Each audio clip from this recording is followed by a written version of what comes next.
Alicia Simpson, and happy holidays from Mission Control, guys. Happy holidays to you. We're ready for your questions whenever you are. Sure. Well, I'll have our first student come up, and that first student is Olivia. Hi, Olivia. Hi, Olivia. Hi. What is done for the astronauts to keep them in touch with their families here on Earth? We're having a hard time hearing you, so you guys need to speak up a little bit. We can see you here as well, but I think we already know what your question was, Olivia.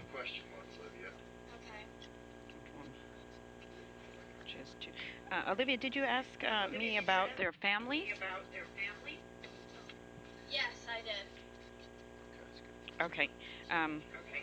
It's kind of, it's challenging for them. Just imagine if you were away from your family for long periods of time. So, but we have really good things in place here at NASA for them to be able to do video conferences with them, like you're doing with me, to be able to call down and talk to them on the phone. So they're always in contact with their family, but no one wants to be away from their family for a long period of time. But we make sure that they are able to do that. The really cool thing is that we have so many different ways of communicating with the crews now on orbit. That we have email, which is a way a lot of parents keep in touch with their kids anyway these days, especially when they've grown up and gone away to college and the like. We've got special sessions where we use net meeting, kind of like a FaceTime or a Skype, where they can talk directly and see each other in the time that they're doing that. And they have a telephone up there that is an IP phone where they can actually call down and talk to their family members directly.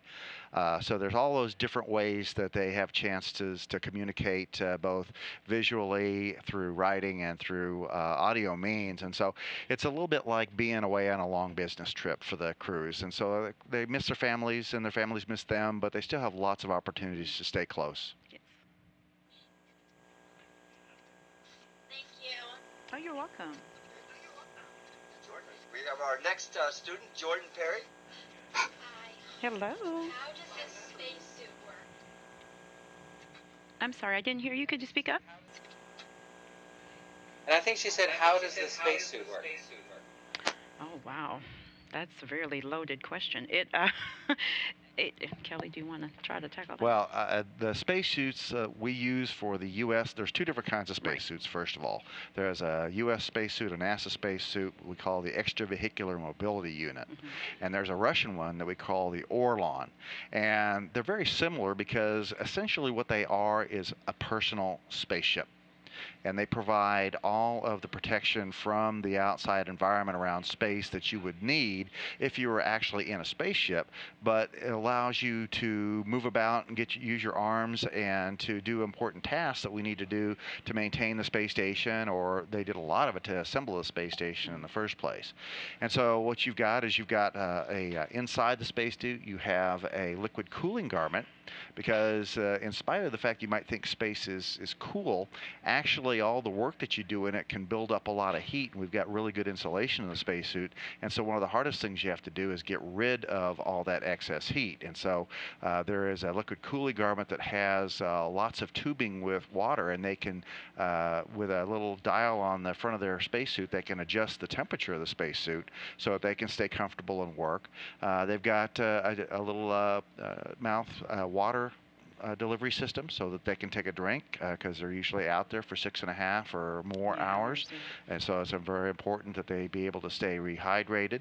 They have a multi-layer spacesuit that provides pressure for them, and it also provides protection against the thermal environment, and to some level tiny pieces of space junk, that sort of thing.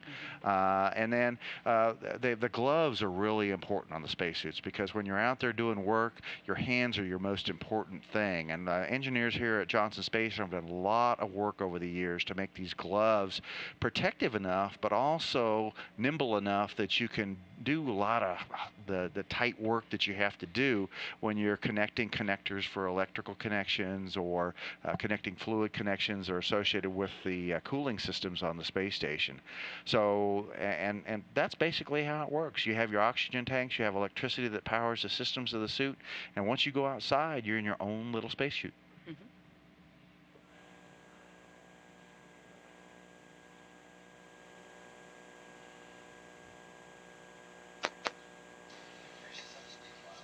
Hi, I'm Caitlin, and I have a question for the mission control. Okay. My question is, are there regular routines followed in mission control? Are there what in mission control? Regular routines followed in mission control. Regular routines followed in mission control. Yes. Okay. Yes, there are regular routines. Yes, they're daily operations. They have to get up. They have to talk to the flight directors. They have meetings and figure out what the tasks are for today, and they are and then they go through what the plan is for the day. The day is already planned out, and so the flight control team is working with the crew on board, and they're making sure that they try to stay as close to being on tasks as possible. And so they do follow a daily routine, and it's planned out ahead of time, for the most part. Yeah, interestingly though, we're working on new ways to keep from having to have mission control be so directly involved in everything that the crews do on orbit. The crews like to be somewhat autonomous so that they can choose when they get their work done and when to work on one thing versus another thing. And it's also important that we learn how to do that without having to have mission control there for everything, because as we go farther out into space, there are delays in communication that will occur. And you don't want to have to wait half an hour when you're at Mars to get an answer from mission control before you can go on to the next step. And so lately they've been doing some special work. Earlier this week they did work on the treadmill system on board the space station, and they updated the procedure so that Kevin Ford, the commander right now, could do it virtually on his own without having to ask mission control questions and the like. And so while there is a very structured routine for the crew on board, they're also are looking at new opportunities where we can minimize that so that the crews can go to the office and do their job without having to have somebody explain how to do things all day long. The other part of that is that the folks here in Mission Control have a schedule. We work here in Mission Control 24/7, 365 days a year. And so that means that there are 3 shift of flight controllers that work every day, and they cover about an 8-hour shift each one, and then they have a handover period so that the folks who are leaving can tell the status of all the systems and things that we have to do to the folks that are coming on, and then then that crew member does the same thing for the oncoming crew. And so we keep a rotating crew in it, make sure that everybody's up to date, everybody knows the important items, and that everybody's ready to support the crew on orbit. Thank you. You're welcome. You're welcome. And our next question is from Athena. Hi, Athena. Hi. How do you preserve food in space? How often do the astronauts get fresh fruit and veg? Oh, yeah, they would love to get it more often, but they can only get it when there's a vehicle that can bring it to them. But as far as the food being on station, they have some of the regular stuff that you eat here on Earth, granola bars, M&Ms, things like that. And it doesn't require anything special for them to have that type of thing. But they do also have food that's freeze-dried that they need to be rehydrated when they're up there. And so those have kind of a shelf life of about a year, year and a half. And they really enjoy the food. They get to taste it on the ground before they go up into space, actually. So they get to kind of pick out their menus and decide what they think they might like to eat for 6 months since they're going to be there. So it's kind of fun. They get to do food tastings and kind of pick their own menu. Yeah, a lot of things that they have on the space station to eat are the same kind of things that you could go to the grocery store and buy. Thermostabilized meals. I know there's some really good ones out there that you can just buy and you can stick them in your pantry and you don't have to refrigerate them or freeze them or anything, and you can heat them up in the microwave. They have different ways of heating them on the space station. They don't have a microwave, but they do have that capability to eat the same kind of things you would eat here on the ground. But the folks here in Mission Control and in our food laboratory also do a lot of work to make sure that the nutritional components of the diet are really healthy. And we're learning more and more. There's a special experiment called Pro-K right now where doctors on the ground are looking at how the nutritional components of their food that they eat affect their long-term health and their reaction to microgravity. We're finding out that some of the things that you would think might be the expected behavior, such as eating a lot of protein, would be good for you, when really it may end up not being as good for you. And so we're working on how to fine-tune the diet so that they can keep good muscle health, and that their bones don't deteriorate. And that goes right along with exercise, which is very important to make sure they stay healthy and they can return to one gravity and be able to be healthy when they come home. You're welcome. And I should add that Chris Hadfield has said he's bringing some special treats up to the crew. On his, they're about ready to dock with the space station tomorrow, and so whenever a new crew comes up, they bring lots of special treats, and some of those treats are fresh fruit and special things like chocolate and other things. So we don't know exactly what they're bringing, but we know that the crew that's on board is going to get some special holiday surprises. Yes, I'm sure there'll be maple involved. Oh, maple. That's right. He is from Canada, isn't he? Right, yes. Hi, I'm Elizabeth. My question is, how do you keep the astronauts from feeling lonely or isolated in space? Oh, wow. Yes, because they are able to speak with their families, and there's more than one of them on board at all times. There's always constant interaction with one another. They have what's called like a crew web page, and they're able to select movies and, some of their favorite movies and television shows that they like to watch here on the ground. They're able to do that and read, newspapers, and they're able to still kind of keep up with world events and everything, so they don't feel, too isolated. You don't want them to feel like they're completely out of touch. And so there are ways. We have a whole team of people that their job is to make sure that the crew doesn't feel lonely or isolated while they're in space. Right. And they also have regular conferences with, for example, their boss here at the ground, Bob Bacon, is the lead astronaut, and he has a regular conference with the crew.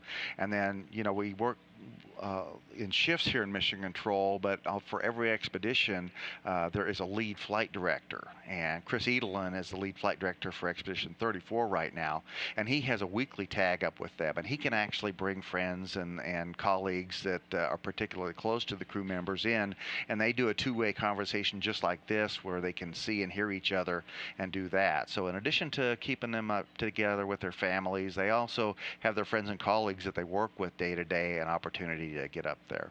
And one other thing they have is they do have access to the internet directly. It is not the fastest communication line that you've ever seen, but they can actually go out and look online, and they could even order flowers for their wives for their anniversary, or send down a special birthday present through one of the online ordering systems to their children.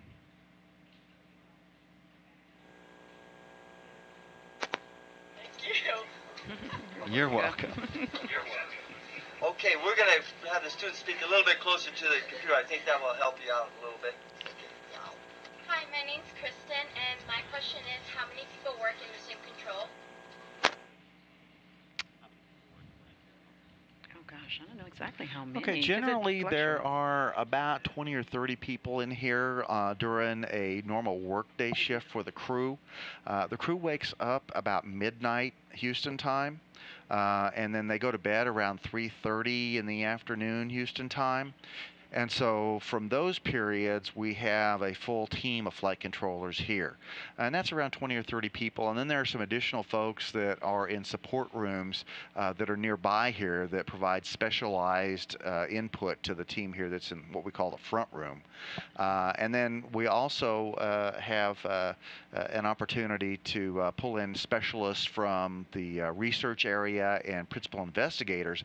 And those folks mainly come in through the Payload Operations Center in Huntsville, Alabama, where NASA has the Marshall Space Flight Center, and they coordinate all the research activities. So there's lots of different ways that occurs.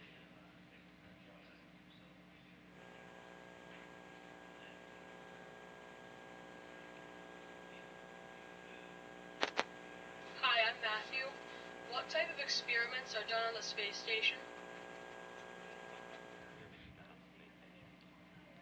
So many. There are so you know So there many. at any given time there are between 150 and 200 different experiments going on the space station.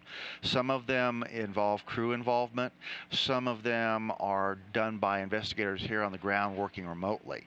There are 3 different laboratories on the space station. There's the NASA Destiny Laboratory, there is the European Space Agency's Columbus Laboratory, and there's the Japanese Space Agency's Kibo Laboratory, and Kibo means hope in Japanese. And so we have all these different experiments, and there's an International Space Station Program Science Office that is based here in Houston, and they work with the folks at Marshall in Huntsville, Alabama, to coordinate all the different experiments. And among the experiments they do, a lot of it is biological experiments. They use the crew members themselves as test subjects, and so they will do different types of exercise, or they will look at different displays on a laptop computer and have to respond to it. They will record their daily intake of whatever foods they ate, and keep journals of their moods and things that they feel and how they are. And so they do all that, and then there's other biological experiments that involve things like fish and mice, spiders and butterflies. Right now they're working today, Kevin Ford was working with the Medaka fish experiment, which is these tiny little fish, and there's a small aquarium on board the space station. And these little fish have, of course, skeletal systems, because we all know that fish have skeletons just like humans do. They're just a lot smaller.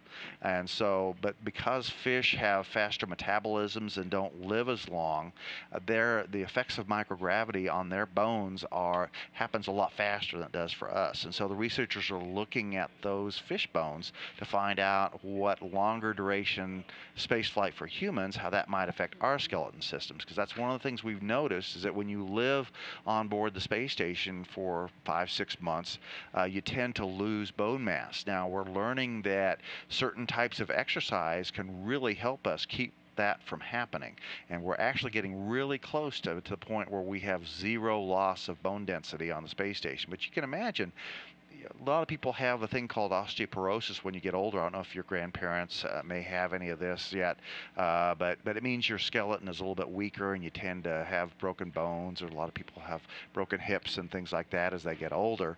And we're working on learning how that affects astronauts, because it happens at a lot faster rate, and we're hoping we can translate that to things that you can help people on the ground. Now there are plant experiments.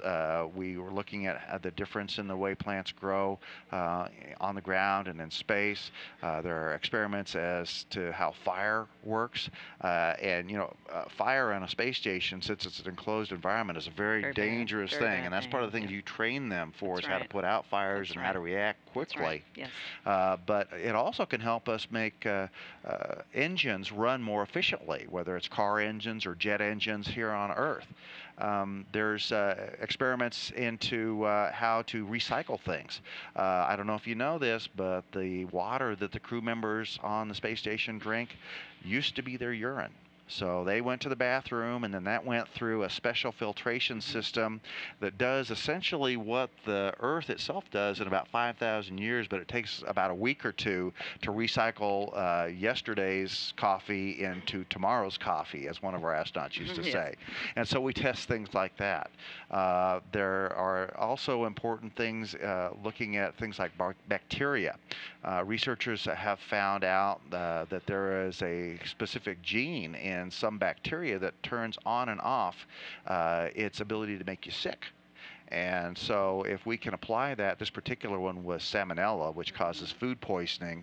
If we can apply those lessons to treatments here on the ground, we could virtually wipe out people getting food poisoning on Earth, and that would be a really help, because a lot of people die or get very, very sick every year around the world from that kind of a problem. So very different lines of research. And I should not I need to also look at astronomy because we have the alpha magnetic spectrometer that is collecting strange particles as the space station orbits the Earth. It takes advantage of the big solar rays and electricity to do that.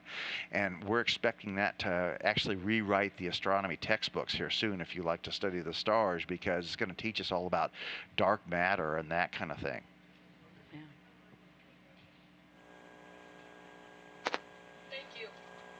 You're Now, welcome. Alicia, I know we were supposed to go to 12:15. I don't want to take too much more of your time. Do you have time for another question or two, or is this it? We've got time for one more question. We'll give you one last more question. This is from us. Hi, I'm Jenna. Was working for NASA a dream of the mission controllers or astronauts?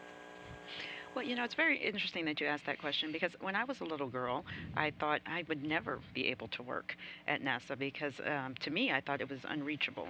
But, I was encouraged by my teachers, especially, and by my parents that, never say that anything is impossible as long as you try to do your best. And I took a different avenue. I didn't major in astronomy or anything like that, but I did apply the knowledge that I did receive in school to what I do now, and it's perfect. And so I would just encourage you that don't limit yourself. Don't ever think that, I'm not really into science or my strong point might be something else, and so therefore I wouldn't make it in any particular field, because you have so many talents inside of you that are just waiting to come out. So for me, I thought I could never do it, and here I am, and I would never dream of being anywhere else. I absolutely love being here. Come on, Alicia, you have to tell them what you studied. Okay.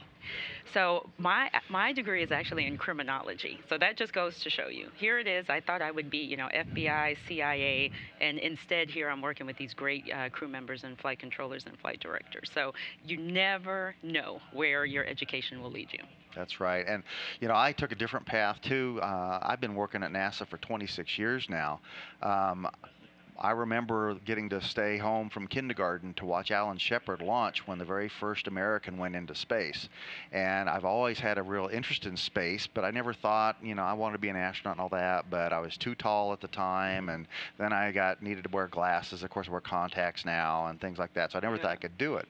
And I was a reporter and an editor for 10 years before I got an opportunity to come work at NASA, and now I've been here for 26 years, and it's been a really rewarding career. So my point is that just study what you need. You get a good general education, and that will set you up for just about anything you want to do in life. And if it ends up being working at NASA, remember that not everybody has to be an astronaut. There are all kinds of people that support in many different ways. There are business people that keep the budgets running for us so that we can do the things we do. There are flight controllers that support the crews here on the ground. There are people like Alicia that help coordinate the training that's so important to them doing their jobs well.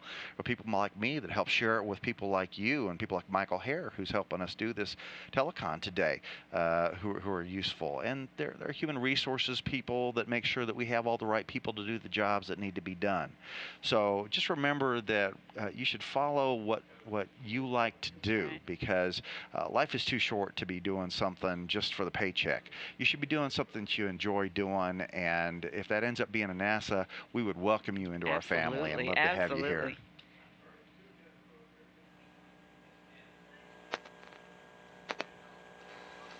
Alicia, thank you so very, very much for giving us this time to spend with you. We know how valuable your time is, and I can't begin to tell you what a thrill it has been for us here at Christ King School in our little town of Rutland, Vermont, to be able to have this opportunity to speak with people in mission control. It really is very inspiring to all of us. Thank you very much.